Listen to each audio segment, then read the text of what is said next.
Our farmers are entrepreneurs and we need to support them. So we had to also get communities on board to say, we know social development actually has farms where farmers, they go and plant.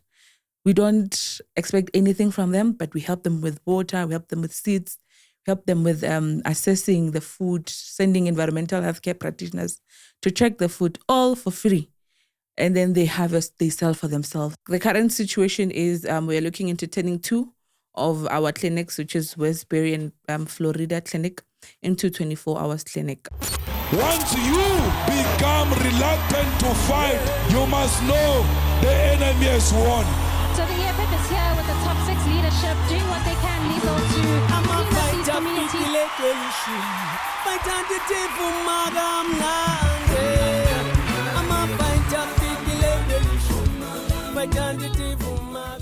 So I would like to congratulate yourself for winning Ward 13 in Msukaligwa in Mpumalanga.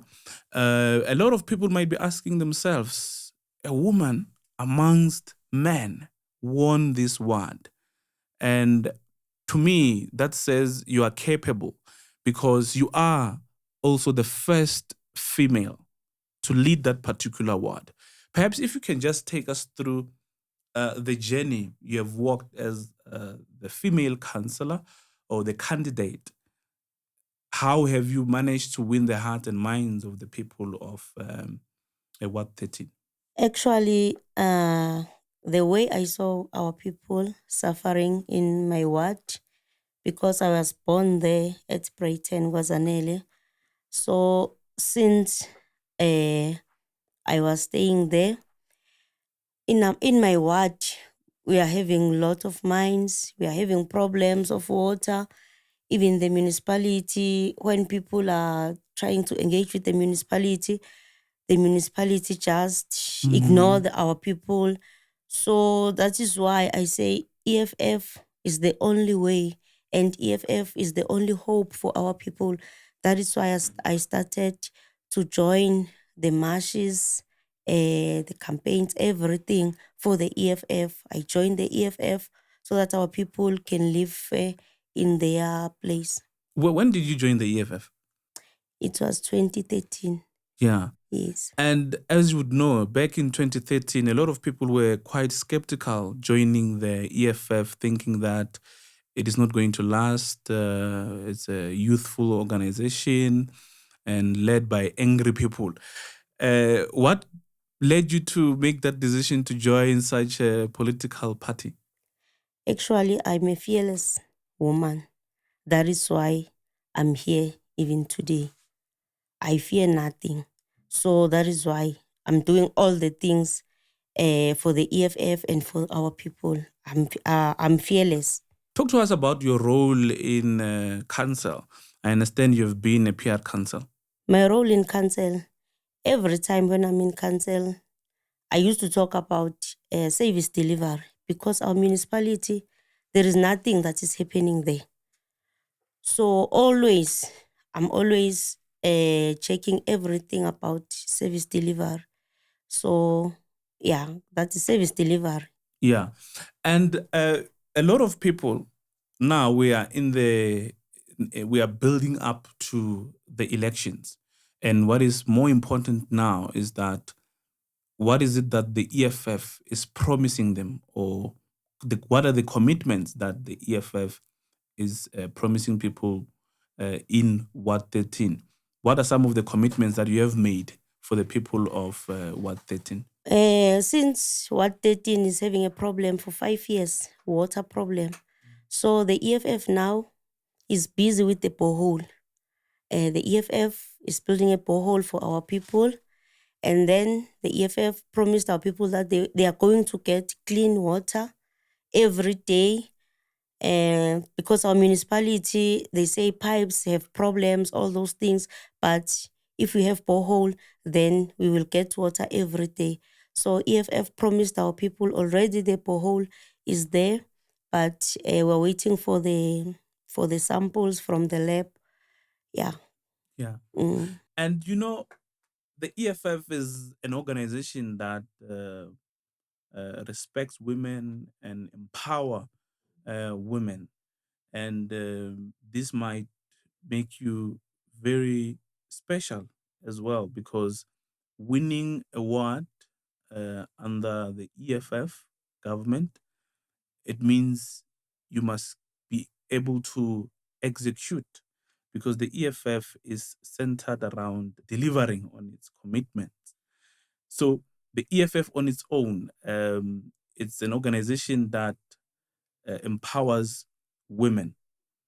So in your ward, what are some of the commitments that are in line with perhaps empowering the youth, because you have already been empowered? Are there service delivery commitments that are in line with empowering the youth in terms of job creation? Yes. I'm also I'm leading one of the groups in our community for unemployment. So we usually go to mines and ask them to assist our people, more especially youth, for work, job opportunities, and then even service delivery. I was once EFF, I think it was in 2019. We wrote a memorandum to our municipality about service delivery, nepotism, and even offices like SASA, Home Affairs. I'm always encouraging our people that we have the right to strike. If you want something, we have the right to strike. So I'm always on the forefront for those things. Even for women, I used to tell them that they must not fear. Even if it is time to go to jail, we can go to jail. If it is time to die, we can die. As long as they are killing us for our community, it is fine. Yeah. Yes. And that resonates well with your intro. You said you are a fearless woman indeed. Now, let's look at the prospects of the EFF winning elections next year, gauging by the people who like the EFF in your ward. Would you say the EFF is mostly liked by the youth or old people, or it's a combination of both? It's the combination of both, because most of the youth, they were not registered. But when we started that program of registering people, so we're having many youth people who are not registered to vote. Then you registered them.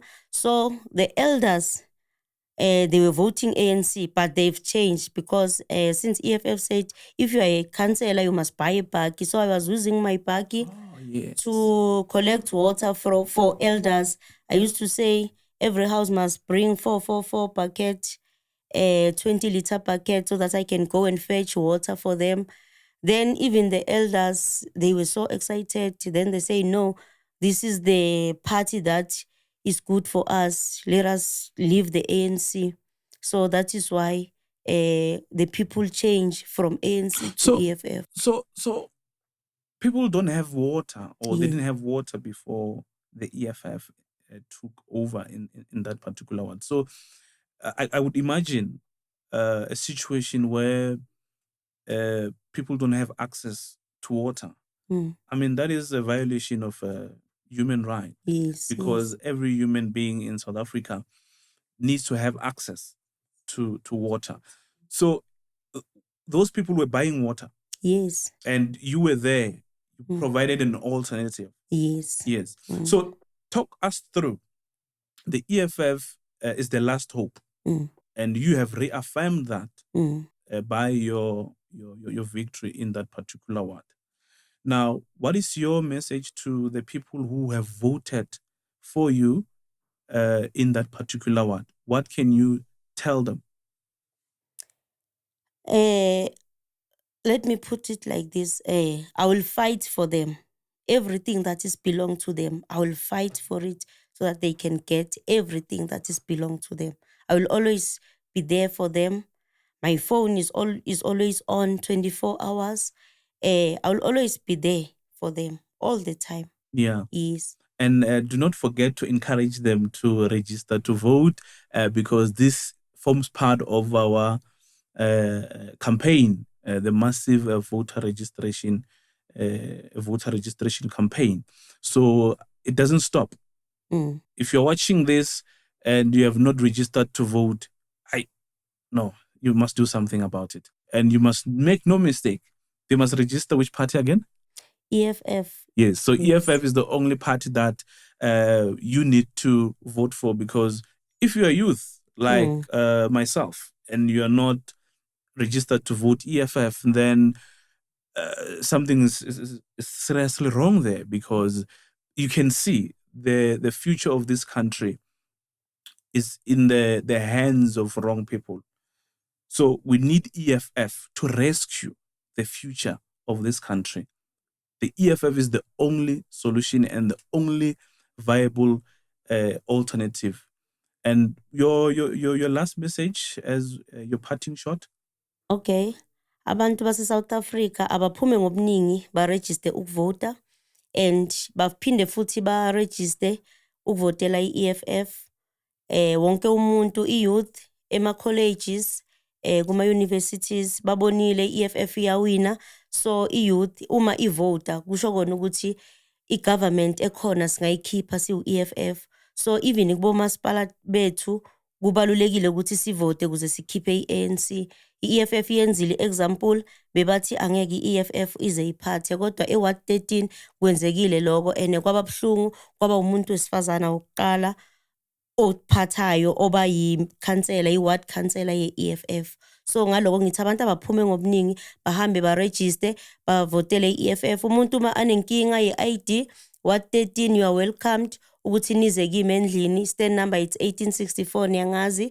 Nize endlini ngizonisiza ngama-IDs. You know, one thing I like about the EFF, it has got leaders who are accountable and readily available, because who gives you their address? You know, you would never find that. So that shows the readiness of the EFF to govern. So let me take this opportunity and thank you so much for making time. And we are very excited to have you as our first guest.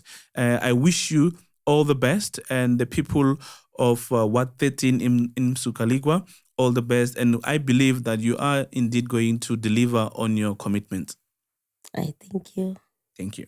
We are joined by MMC Ernie Makhafola, and she has been the MMC for Social Development and Health in the city of Johannesburg since February this year. MMC, welcome to the EFF podcast, and greetings to you. Greetings to yourself, and thank you for the welcome. Indeed. So before we get to the nuts and bolts of your portfolio, just a brief background. Where have you studied, your educational background? Who's MMC Ernie? Okay. By name, like you said, it's Ernie Ramadimeja Makhafola, the MMC for Health and Social Development currently in the city of Johannesburg. I grew up in Limpopo, from Mokopane, which is a town, but from the deep rural villages called Mapela. That's where I grew up. I did from primary, I matriculated from Mapela. Okay. And that's when, after matric, then I moved to Gauteng. I mean, growing up until I graduated from your matric, from my diploma in nursing, I've never seen or met an MMC in any of my high school going times. But as soon as I was tasked with this position, I had to make sure that people know what is it to be an MMC. I mean, you are a public representative, and all you have to do is to represent the people. You have to be with the ground, the communities, and live amongst them, do everything that they do, assist them where they need help, and make sure that you bring change. For the longest time, we haven't been seeing what MMCs do, what MECs do sometimes. We know on the TVs, there are newspapers and there. But you don't actually and get they're earning to salary see, for that matter. not doing anything. But yet, we are a generation of action speaks louder than words. I mean, you must put all your actions, let the actions be the one that's actually going to do the talking for you. Yeah. So we are a generation that's going to bring change to people, and we are here to make sure the community, but we are accessible. We are not, I don't even have an office, if I may say.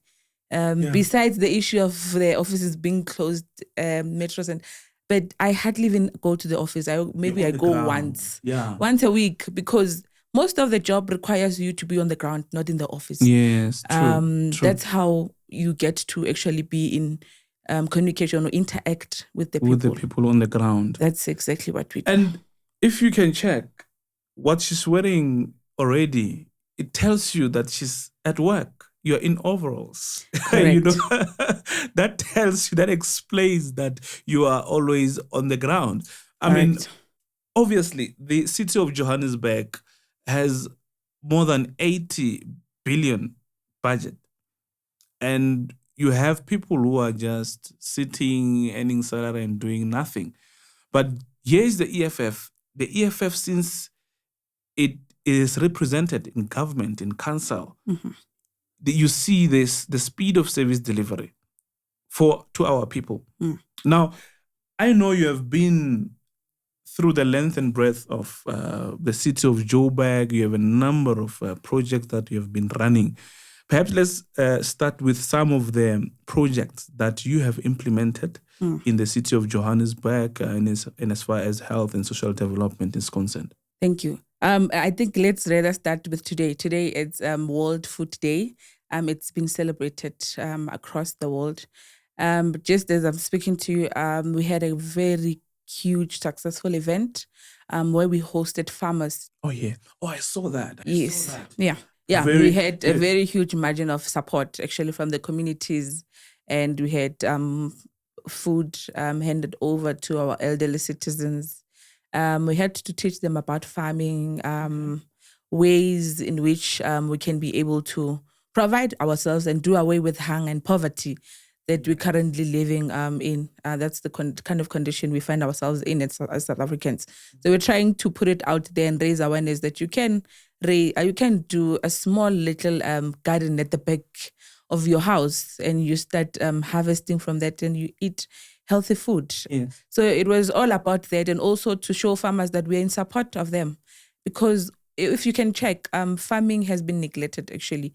Most young people, they actually don't even recognize or take farming as a career, for instance. We're having very low numbers when it comes to agriculture and farming amongst the youth. So we're trying to raise awareness with regards to that. We had different facilities or campuses where they offer farming, agricultural studies and all that. They were present today. They supported us, and we were expecting a number of about 500 people. But I can tell you today we had over 1,000 people.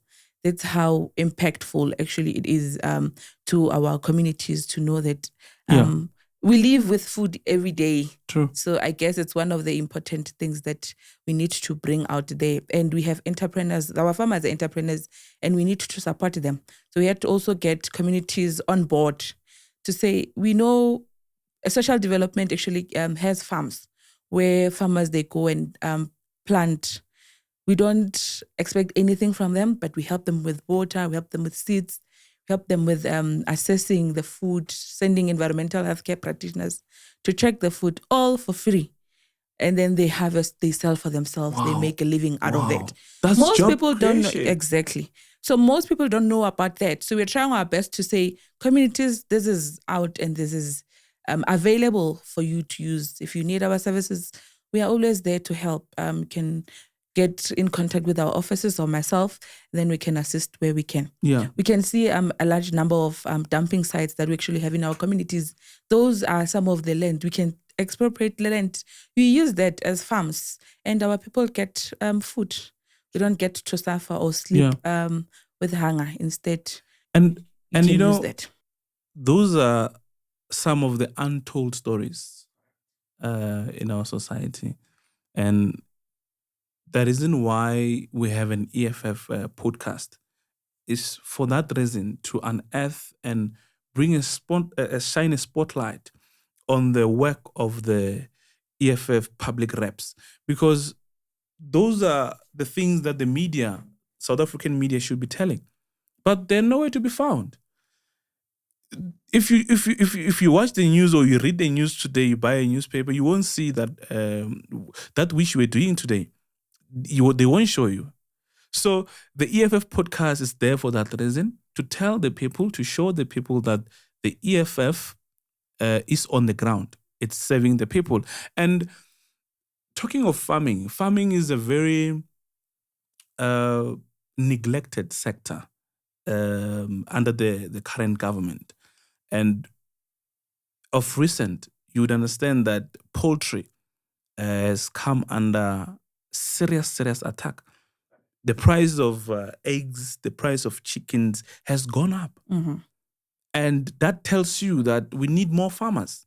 If we have more farmers, that talks to the production and the demand. So once you have higher production, it means we are not going to have, a situation where we have high exorbitant prices for food, because we will have food security. Correct. So we really need to expropriate land. That speaks to cardinal pillar number 1 of the EFF. We really need to expropriate land. And what you did today, in fact, what you did on the day when you were in Diepsloot, speaks to what the EFF seeks to achieve, to, redistribute the land. Correct. So in that project alone, I've seen you meeting SMMEs, people who are selling cabbages. So that is the government that we need. And these are the stories that the people of South Africa should know. So this is not our first event. So sometime around April, we had an event where we were holding agro-processors and farmers. That one was taking place in Soweto. And the number of people that also attended that event, it was a huge number, where farmers and entrepreneurs were coming to showcase their projects. Because we are trying as a department to say we want to give them access to marketing.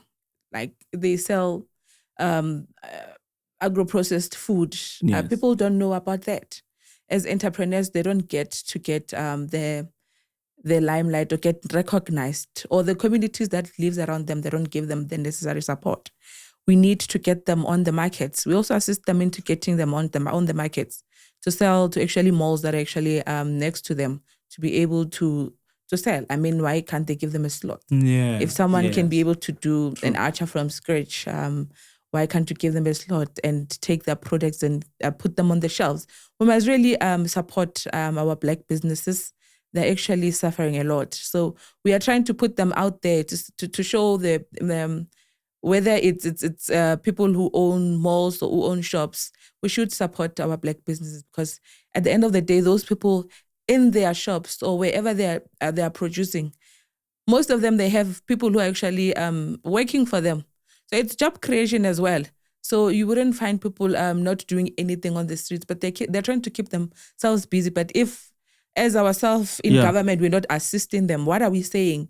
You're not putting any hope onto their lives, or you're not assisting them with anything. Yeah. But we're trying to bring change to make sure their products are known and they get the recognition they deserve. And at the end of the day, the products are on the shelves and we buy them. And True. as communities, and it's we produced support locally. them. Correct. Because, that's what the EFF is all about. The EFF wants industrialization in the country. So that will bring about, or it will bring an end to, exploitation of our minerals. Because if we are able to have our own farmers, we're not going to import food from overseas. We are going to produce our own food. Instead, our people we export. Exactly. Yeah. We're exporting. Exactly. And some of the things that we export,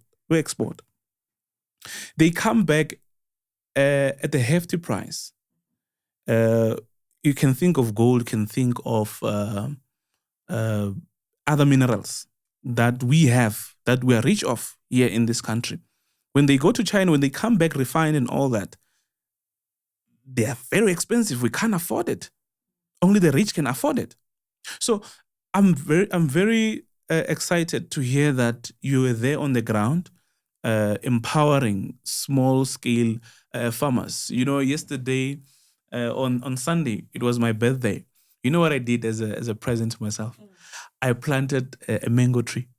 That's Because nice. this country, you'll never be sure. One day you'll wake up and then there's no acha, there's no mango salad.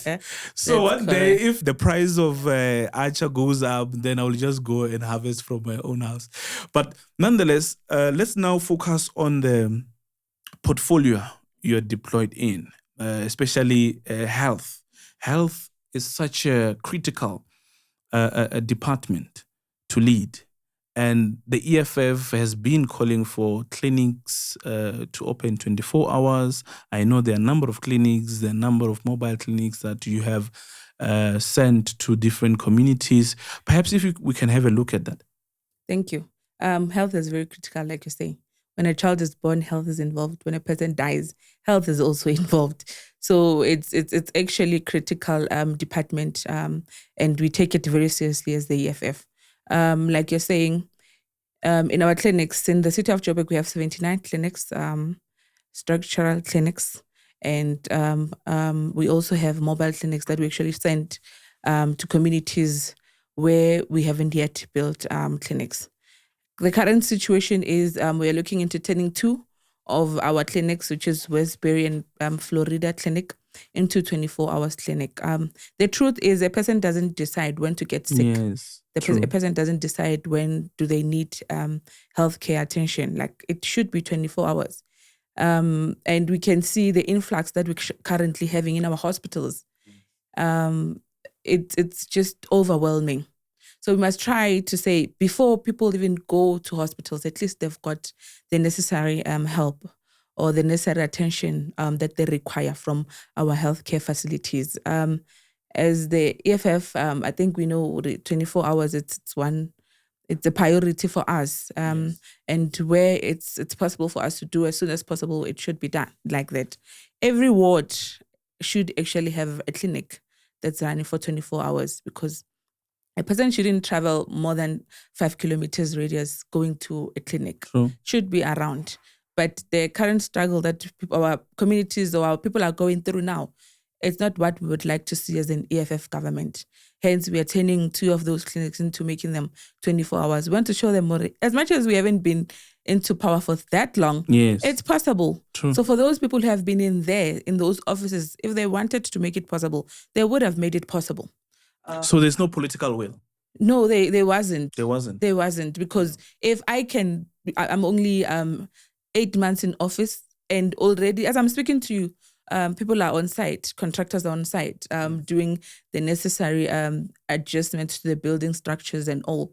Because the 24 hours, you can't just use the old one. You need to make necessary structural changes. If they can do that by now in 8 months in office, what was stopping a person who has been in office for more than 5 years to actually do that? Yeah. So it's the political will, as a political a leader, or as a political principle in an office. If you want to get things done, you must make sure and put your heart there, and always prioritize the communities to make sure they do get the kind of service they deserve. Yeah. So yeah.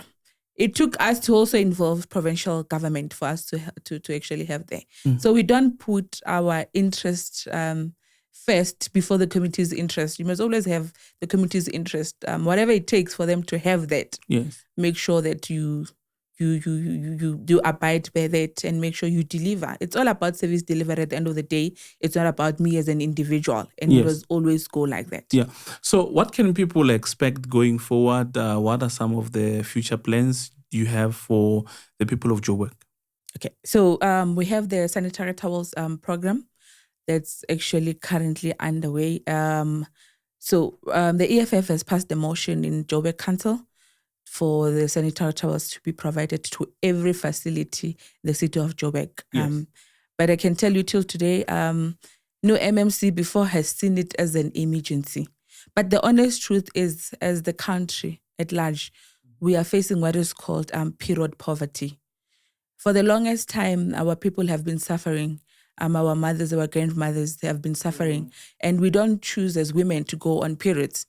But the fact that they didn't have quality sanitary towels for them to use, like before they would use your toilet papers, they would use your cloth, all sorts of things. We don't want that. We don't want the generation of now to go through the same things that our parents and grandparents have actually went through. So we are making them available in every facility for every young school-going child or girl to be able to access the sanitary towels. Yes. I mean, it's important. We can't have at this time young girls missing school days because of they are on their periods, because it happens, and it's a really serious challenge that we're currently having. The high number of failing rate or underperformance in schools, it's because some of our girls are missing schools during those times. So we want to do away with that. We want to do away with period poverty, and we want to make sure that as much as condoms are provided in every corner of South Africa, where sex is a choice, but menstrual cycle is not a choice. It's not a choice, yeah, it's by but default. It's not made available for them. We want to be the first organization to make sure that we made it possible for a young girl to actually gain their respect back. And the dignity. Yeah, it's all about preserving the dignity of a black child. Yeah. Because most of the time it's black children. Yes. We're not saying whites, they don't, but yeah, most of our black child are the one who are suffering. Yes. We want to make sure that that suffering goes away. And following that, we also have a substance abuse campaign that we have launched in the city of Johannesburg. It was launched for everyone, but we have now taken a decision to take it to schools. Okay. High schools. So I have been doing that from last month, where we having substance abuse campaigns in high schools. And substance abuse in most schools is the driver for gang violence and bullying and all those kind of things. So Correct. I think that program is right on track. Gender-based violence and also involved in teenage pregnancy. So we want to try and do away with that. One thing I can tell you is all the time you must always make sure that you educate people. I think people lack information. Growing up, what we're talking about now, it was a taboo for a young girl or a boy in the villages of Limpopo to be talking about menstruation, to be talking about sex and all that. We want to do away with that. And us bringing substance abuse campaigns to the schools, it's actually something, and you find it interesting, those high school girls and boys, they do engage. Hey? You can see they've been longing to get a time like that where they can interact with someone they can speak to. Being a health professional as well, I can educate them about their bodies, body changes and all that. But neither, I think the main point was substance abuse. So what we are doing in high schools, we are making services available for them, giving them information of where should they feel like they need the support. We have social workers in all our clinics where they can go and consult. Our department is also there, readily available to assist them, and to also try because some of them, remember, they're in matric. Next year they'll be going to varsity, and that's where most of the problem starts. Yeah. So at least if you give them information, when they go to varsity, they already know. But MMC drugs do this and this and this and this, and then try to avoid them as much as possible. So we are just trying to raise awareness so that we avoid a generation where we find ourselves every street corner in Johannesburg, you'll find a person who's actually using drugs. I must say, you are earning your keep, MMC. You are busy.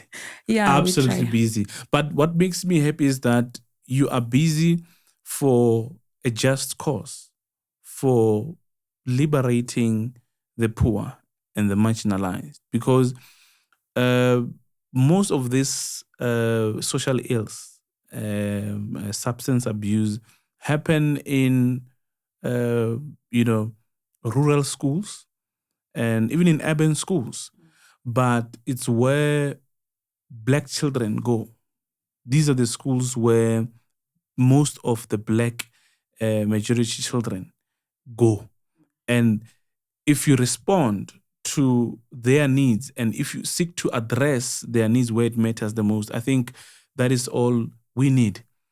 Now, let's look at the role that you're playing in as far as social development is concerned. You'd know, year in, year out in South Africa, there's always a scandal about the elderly not getting paid on time and all, queuing for a long time and all of those things. In that regard, how are you assisting changing the situation? Because I know the EFF is always responsive, quick to respond to any eventuality. So when it comes to SASSA, SASSA is a national issue, but should we get a problem where we're experiencing the people didn't get paid? The thing about the communities, they don't know. For instance, a clinic, this is a municipal clinic, this is a provincial clinic. Yeah. So even with SASSA, I don't know, this is a local government MMC. And but either way, when someone comes to you, I require help. If you can't assist them or it's not within your department, then you can always refer them. So if when we get that situation where we have to come in because of SASSA, we do contact the correct department, and then we refer them to that. Our social workers always on the ground waiting and then assisting the people. Should we refer them? Then they refer them to the SASSA office. Unfortunately, SASSA is not ours to deal with for now. Yeah, for now. Until next year. Yeah. We'll go into SASSA next year. 2024 is our 1994. Correct. Everything is going to change. Correct. Now, talking about 2024, it's going to be unprecedented because it's a time where the voting patterns of South Africa is going to change, because now more than ever the people are realizing they are waking up now. I mean, you can check the EFF Student Command is winning SRC elections back to back. We are winning by-elections. So going into 2024, what is the picture? What is the plan? So going into 2024, I think first and foremost, since we got into government, we tried to show the people of South Africa what is an EFF government. We've been longing for the longest time to say, if we get this chance, we want to show them what is it that they should expect to be happening. And I should say we're doing quite well. If we haven't been in government for long, but the impact that we have made into our communities or into our people's lives, it's huge. And they themselves can see it. I mean, you get MMCs, 24 hours, we're always on the road, 24 hours, we're always with the communities, 24 hours, we have programs, because we identify and we know what is it that we came here for. And we know what is it that we are here to do. It's not about being in the office and sitting and doing nothing, Yes. That doesn't work in the EFF. So, I think we have actually displayed what is an EFF government. So going into next year, I think the people already know what to expect. Yeah. They've seen us, they've been seeing the work that we do day in, day out with the limited time. And what I like about the EFF public reps is that we are not visiting, or they are not visiting the communities only when they are lobbying for votes and all that. They respond to the day-to-day real situation of the people. The situation that people are facing is what you respond to on a daily basis. So as a parting shot, you'd know that we are in a year where we have a massive voter registration campaign. If you may kindly urge the people to vote for EFF. The EFF is here. The EFF is governing, and we can see that it's doing quite well. I think to explore that, as much as we don't have much departments that we can actually speak about now, but our work speaks for itself. Yeah. 2024, let us make it a change.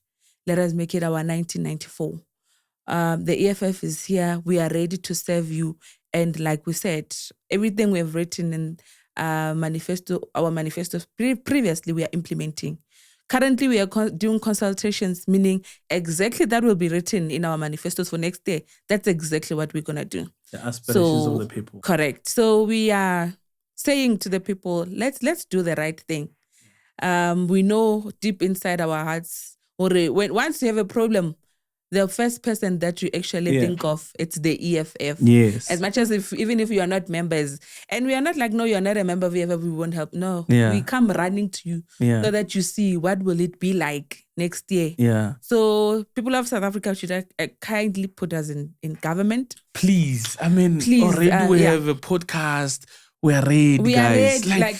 Our machinery is running, and I think they can actually see that. Yeah. We are ready. Yeah. And guys, we want to recap President Arena next year, go union buildings. Yes. I think we're going there. Where are we going there? we must go there. I mean, it's only fair. To the union buildings. So please, red.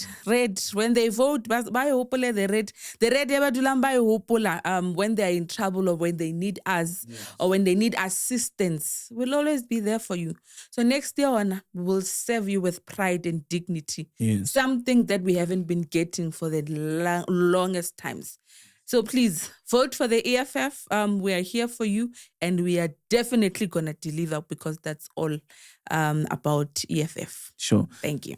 If you can look at that camera, tell the world that we are in solidarity with Palestine. The atrocities that are happening there, the EFF condemns them, and we stand with Palestine.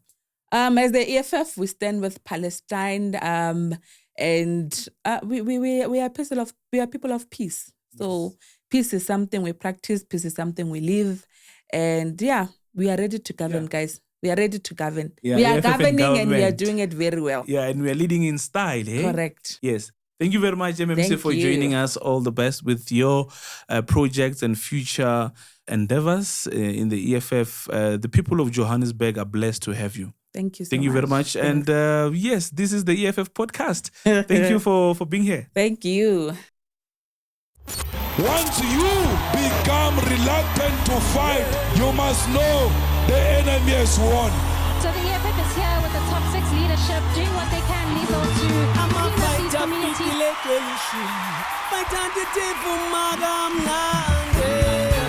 I'm a fight